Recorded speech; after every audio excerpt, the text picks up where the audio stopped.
about making changes to live a purer, healthier life. And sometimes those changes have to happen on the inside. We've teamed up with Dove to introduce you to women who should be famous for all the contributions they've made to their communities.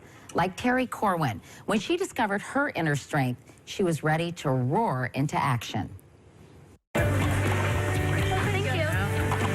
Terry Corwin teaches kids to believe in small acts of kindness. So do you feel like you're making a difference? Yeah, just like any little thing can help out. But first, she had to learn to believe in herself. My parents told me at a fairly young age, before I started high school, that they just didn't see me going to college, that I didn't have that potential. They thought that I should become a secretary, that the world will always need secretaries. Terry's self-doubt only grew from there. When I was in high school, I got called names: big foot, big ears, big nose. I think having the beauty-related issues and the low self-esteem from not having my parents think that I could achieve things, I bought into it. But motherhood turned a lamb into a lion and gave her the courage to lead. When I became a mother, my insecurities had to really come in second place. My son wanted to start giving back, so we created an organization where the kids can do that. They elect their own officers, they lead their own meetings, and they decide together how they're going to give back to the community. We empower the children to decide what they're going to do. The Volunteers of Lion's Heart have spent over 140,000 hours serving, from teaching disabled children to play soccer to crafting joy jars for young cancer patients. And they're learning life lessons along the way.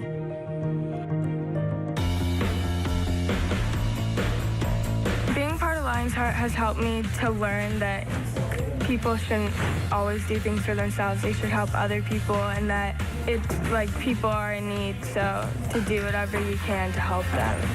And in helping others today, these young volunteers are getting a head start on becoming the leaders of tomorrow.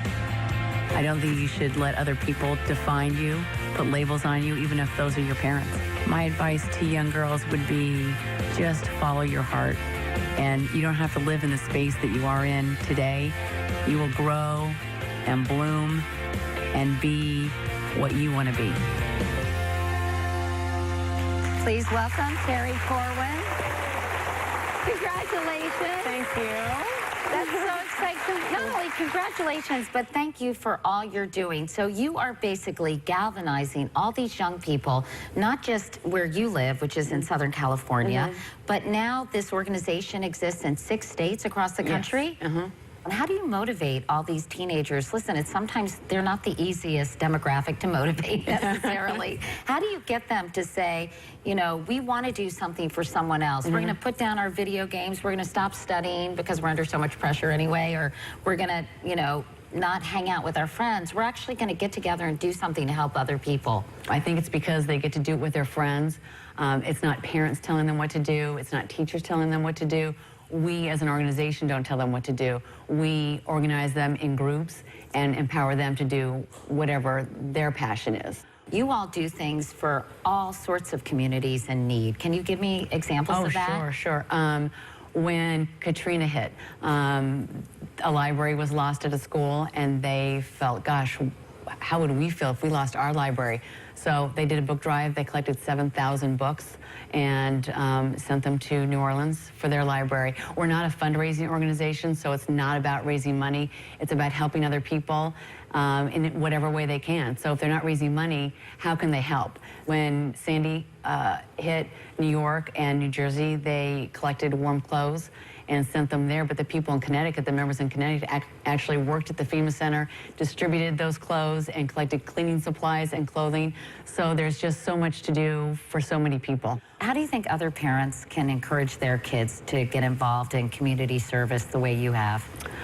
Well, every community needs help in some way, whether it's close to home or far away, and it's as close as contacting the Red Cross or Habitat for Humanity, or just picking up the newspaper and seeing what's needed. Or you can start a Lion's Heart chapter in your area. That's right. I'm sure you have a website. Yes, we do. It's Lion's Heart. LionsHeartService.org, and we can start a group instantly anywhere. Well, it's wonderful what you're doing, and you definitely are a woman who should be famous, Terry Corwin. Thank you. Congratulations. Thank you for having me. Thank all the kids as well. I will. Thank you. all those teenagers who are doing great things from us as well. Everyone, meanwhile, in the studio audience today is going home with the Dove Let's Talk Toolkit. You can get yours at katiecouric.com/Dove. And while you're there, tell us about a woman in your life or in your community who should be famous, and she could be featured right here on the show. Up next, a Bon Jovi surprise.